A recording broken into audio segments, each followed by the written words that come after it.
Bună, eu sunt Andreea și, cum am mai spus,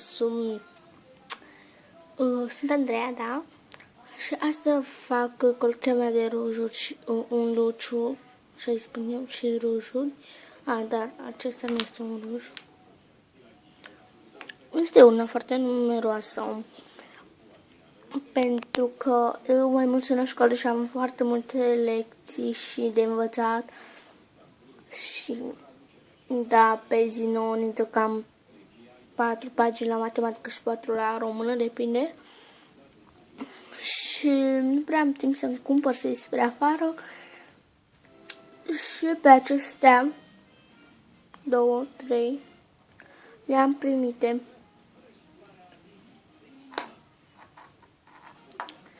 Ok, și să începem. Acesta este un luciu de buze de la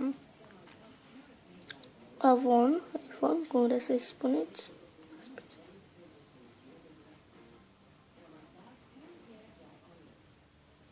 Așa este.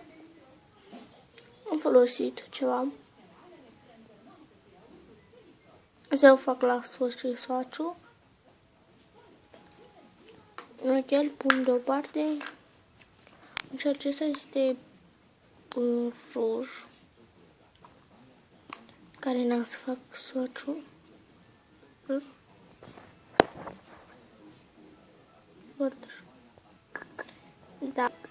Da, nu prea îmi place, dar n-am băgat și asta. Acesta este un balsam, cum vreți să-i spuneți. Nu mai am foarte mult. Am folosit din el. Hidratează, este foarte bun.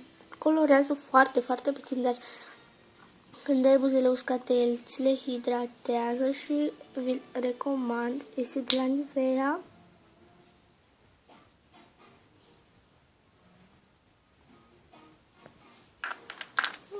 Așa. Acest ruj, care nu știu practic de unde este, are și o glinjoară.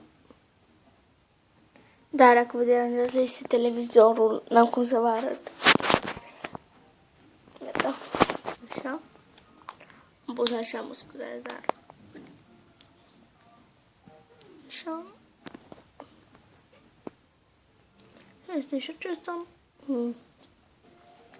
S-ar să fiu, nu prea mă dau cu el eu, la pe fecioara mea. Hidratează, când, nu știu cum să spun, acesta. Da, am să fac imediat soaciu și am să vă arăt, am să încep cu primul. Iar primul este acesta. Se vede cam așa. Ok, aici am făcut cheia sol. Deci, și pe aici. Noi am avut, din primul semestru, în clasa doar n-am făcut cheia sol, n-am făcut muzică. Încă făceam, doar ascultam. Aici nu știu dacă s-a făcut muzică pentru că eu sunt mutată de curând. Așa. Ok, și la acest soaciu să se așez. Da, este foarte, foarte, foarte frumos. Și nu știu dacă se vede. Da? O să-l bag. Acesta. Așa.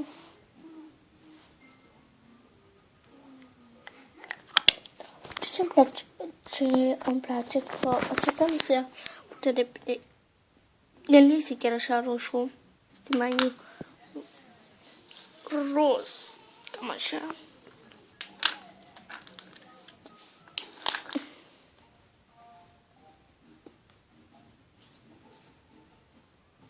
Am să fac și la acesta soaciu. Că nu mai știu unde să mai fac.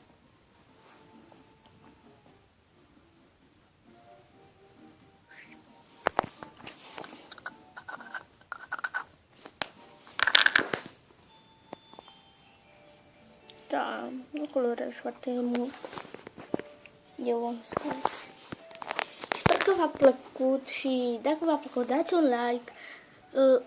Dacă nu v-a plăcut, nici să nu dați. Să vă abonați și mai spuneți-mi idei cu ce aș vrea să fac, în afară de adevăr și provocare. În acela ce se află în penarele mele de școală, a vorbit fecioara mea. Da. În afară de adevăr și provocare.